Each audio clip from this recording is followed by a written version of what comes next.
Magandang araw sa inyong lahat, mga ka-Solems, mga ka-EMS natin. So, meron akong gustong ipakita sa inyo. Isa na naman pong bagong kagamitan para po sa ating pre-hospital care emergency trainings, no? So, kung makikita niyo dito sa tabi ko, no? Ito po ay si Laerdal Choking Dal, no?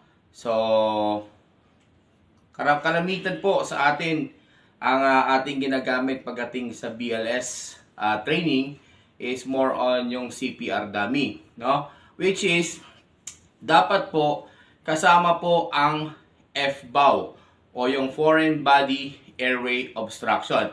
At ito na po, nandito na po sa Pilipinas ang Laerdal Choking Dummy. So dito po ipapakita natin kung paano po yung procedure, kung paano tumulong sa isang tao na nagcho-choking, no? So, kapag nakakita ka ng isang tao na sa tingin mo ay nabubulunan, kadalasan ng isang tao po kapag nabubulunan ay hinahawakan yung leeg. Pero yung ating dummy, since ito'y walang kamay, kung mapapansin niyo nakalabas yung dila niya, no? So just ask the person, are you choking, sir? So kung di siya makakasagot, then you now proceed to the back.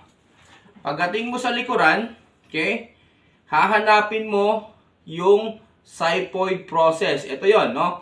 Yung nasa gitna, yung gitnang buto. Ibababa mo yung iyong mga palad. Ayan, hawak yung xiphoid process at ilalagay mo ngayon yung fingers mo sa loob ng kamay mo, no? So yun yung magiging parang lugar niya. And then hold your hands and then squeeze. Ayun.